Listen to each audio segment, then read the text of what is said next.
Well, in my personal view, after having played maybe more than 10 sports in my life, and after having represented India in rugby for 11 years, running still gave me stuff that none of those sports had given me, and that was this.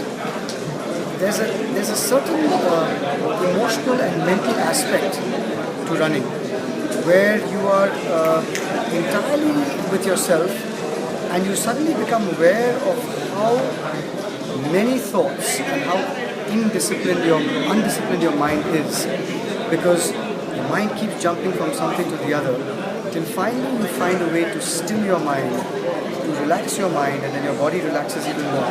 And then you enter what runners call the zone. It's something that no other sport teaches you to do. That sort of to get into a calm zone. Most sports that I've played, in fact, ask you to not be calm.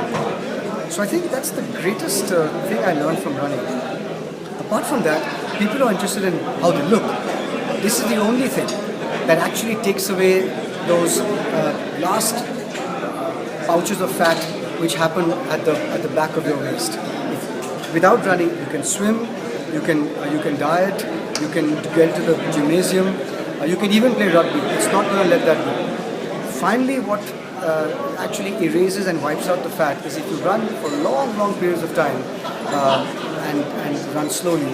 That's how the fat gets drained. So that's the one other great part of it. But running has taught me so many other things. It's made me see cities. I've been to so many cities across the world, and running has made me see different cities. I've run in Colombo, I've run on the streets of New York, I've run on the streets of Oslo in the freezing cold, I've run in the heat of Dubai, I've run, of course, all over this country. But when you run through a city, you see a city through the eyes of somebody who's on the ground as opposed to from a car. So that was very exciting. It always has been. I remember running around Vancouver and really discovering the beauty around the lake because that was a circuit I would do every day. And so these are the unexpected pleasures that come from running. As far as running in the Airtel Delhi Half Marathon is concerned, I love the Bombay Full Marathon, I love Airtel Delhi Half Marathon, I love Bangalore for different reasons. Bombay I love because it's just an incredible sensation to have the crowd so close to you and cheering you, because you really get a sense of community in that city. Bangalore I love because of the weather and because I know that the youngsters there love to exercise. The reason why I love Delhi, there's one very simple reason. It has the best roads. And second, it has the most incredible running circuit.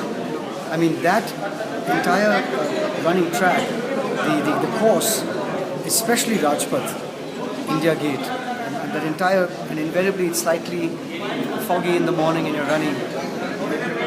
You know, it's a very emotional feeling to be running there in your national capital on a road that is so famous with so many memories from independence onwards. Aside from that, there is a certain uniqueness about the Delhi run, which is the weather. Invariably, it is the place where Bangalore is cool, but Delhi is much cooler, and sometimes it can be cold. So there's a certain edge to the run which Bombay and Bangalore don't have, which is a factor of the weather. Is it going to be a hot day? Is it going to be a cold day? And the colder days, of course, lead for better runs.